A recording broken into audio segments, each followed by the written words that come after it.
Hi everyone, it's Bev here, your mental health coach, providing tips, tools, techniques and advice helping you to stay mentally strong in these difficult times and beyond. The topic for this video is the perils of working from home. I'm not talking about economically, I'm not talking about politically, I'm talking about it from a mental health perspective. There are some things that you need to consider if indeed you find yourself working from home. On the face of it, who in their right mind could say that there's anything wrong with working from home? Working from home is the bomb. There's no traffic to negotiate, there's no travel time, there's no boss breathing down your neck. It's amazing. What's not to love? Well, working from home does not suit everybody. It depends on your personality, it depends on your discipline, and it depends on whether you are an introvert or an extrovert. So let's look at it and see what are the factors that you should put into consideration when working from home. It might just require a rethink or a rejig, but it's very important to think about these things that I'm going to bring to your attention right now. Number one, remember work-life balance? Not so long ago, when the world seemed normal, when you went out to work, people used to tell me that they had issues around their work-life balance. Indeed, I ran courses on work-life courses. People couldn't tear themselves away from the office, but actually leaving the office and traveling home told your brain that you were going into your life, and those were times for you to do sport, connect with friends and family, and just to have some downtime. How do you do that now when your office is in your home? Everything is in your home and your movements are from the bed to the bathroom to the kitchen and possibly back to bed. And you think I'm joking? Well, the research says that 80% of people that work from home work from their bed. Number two, speaking about the research has found that people that work from home are no longer or find it difficult to switch off. So their day becomes night and it all becomes a soup. There is no one or nothing to say, stop now, 6 o'clock, 7 o'clock, stop. So I'll just do one more email. I'll just finish off this report. I'll just do this. And then it becomes 8, 9, 10 o'clock at night. And what's wrong with that? Right? Because you're your own boss, you're working in your own home. What's the worst that could happen? Well, I'll tell you. Sleep. People that work from home find it very difficult to sleep. That's because the brain doesn't know how to switch off. What's it switching off to? And you've got all these gadgets maybe in your sleeping environment or in your living environment, bleeping, buzzing, flashing, and your brain cannot switch off. So therefore, if you find it difficult to switch off, you find it difficult to sleep, chances are you're waking up exhausted, you're going to find it difficult to concentrate, to focus. If that happens, then you are in danger of becoming depressed. So there's one thing to look at, which is really serious, which is to look at your sleeping habits and get really good sleeping habits. Number three. Now, if you did go out to work, you would go from your home to the station, from the station to the office, walk around the office, perhaps go outside for a quick walk, get yourself a coffee, look at the shops and all of that. And chances are you're doing your 10,000 steps right there without even thinking about it. If you work from home, you'll be lucky if you get 500 steps. And that is the problem, that exercise becomes a factor when you work from home. It requires a lot of discipline to step away from the computer and to take a stretch break outside, to take a decent lunch. Everything, as I said, gets in the mix, in the soup. Number 4 is your mental health. Now, I talked about if you're not getting enough sleep because everything's flashing, buzzing all around you and your brain is finding it difficult to switch off. That's one thing. The lack of exercise is another thing. But more important than that is the feeling of being isolated.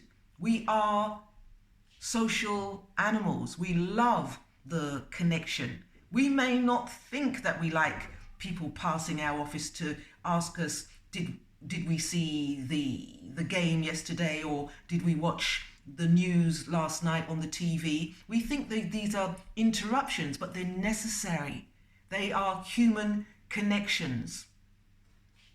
And we need that, some of us more than others. We've become isolated, we become insular, we become down, we get depressed. Number 5, when you are in an office, you're able to bounce ideas off of your colleagues. Yes, I know that you can go on Zoom and Teams and whatever media you like, but it's not the same. It's not the same as being next to somebody and bouncing those ideas.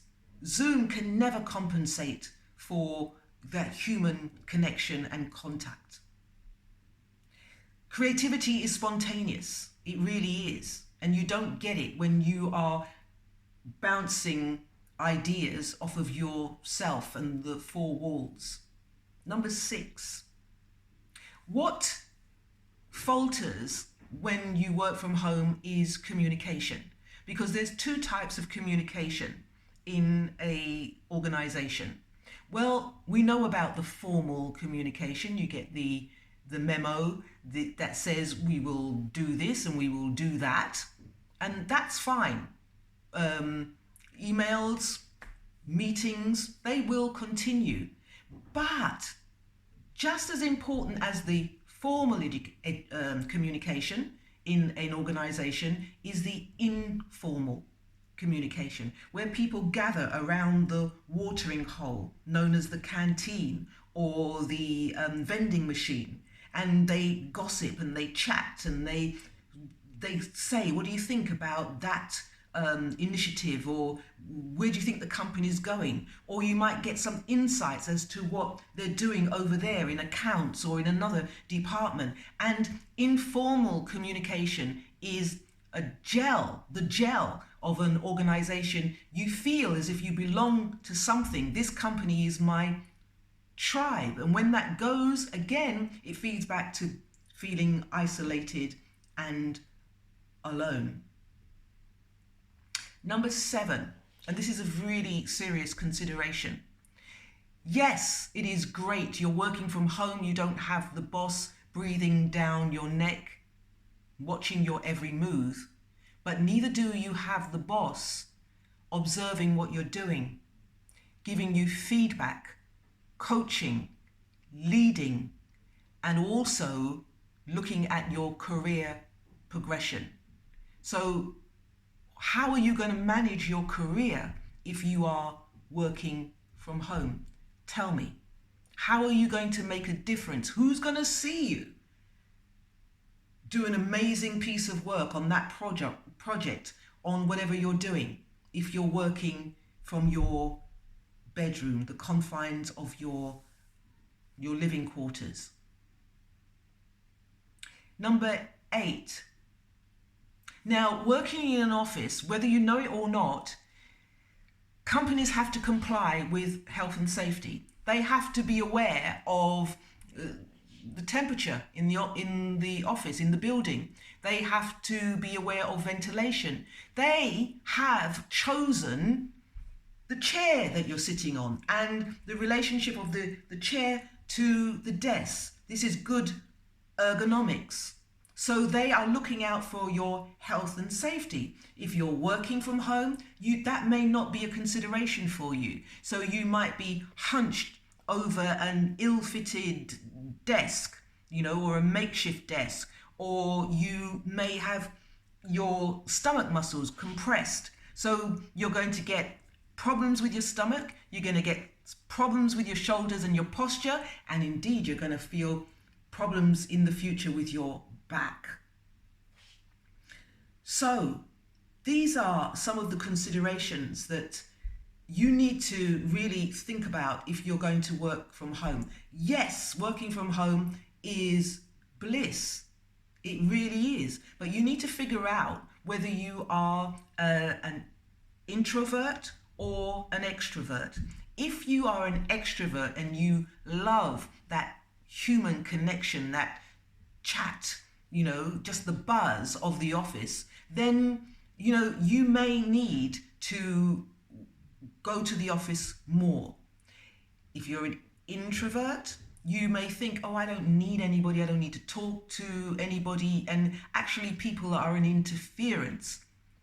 That may be what you think, but it's not good for your mental health. It's not good for your physical well-being to be like that. Think about how you are. For me, I can work for days on end without seeing a soul, talking to a soul. I get my head down. But then after a while, I find that I'm not as productive. I can't concentrate or focus as I might. So I need to get out. I need the oxygen of human life. I'm very disciplined, whereby I've got a dog and I have to go out 3-4 times a day for my dog, but also for my sake. I get my exercise, I get fresh air, I get to see the sun. You need to think about how long you're spending hunched over a laptop or a computer. Are you taking regular breaks? Are you looking to the future with your eyes, giving your eyes a rest so that you don't get eye strain? There's nobody there to tell you to do that. There's no HR. There's no policy for you to consider. There's no handbook, right? You have to do this for yourself. You need to consider, where is my workstation going to be? And set up your office within your home so that your brain knows that when I step into that piece of the floor, that is work.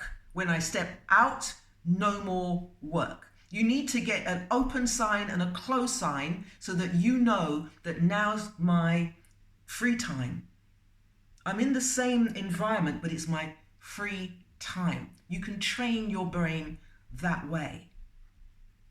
You need to dress for work. I know that there's a lot of things being said about, the tabletop, you just have to put on a good shirt and tie, and, you've God knows what's going on underneath. But I would argue with that, because that's confusing to the brain. I would say you need to dress for work when you are at work, and that means putting on your shoes as well. It's really, really important. So working from home is the bomb. It is amazing when you get the balance right. It may be that you are a 2 days at home and 3 days in the office kind of person. It may be that you can survive with 1 day in the office and 4 days at home, but figure it out, because it really depends on you and your personality. Working from home is bliss. I am testimony to that, but so is ice cream, and you don't eat ice cream every day. So figure it out so that you maintain a good work-life balance and you maintain your mental health. I'll leave it there. Until next time.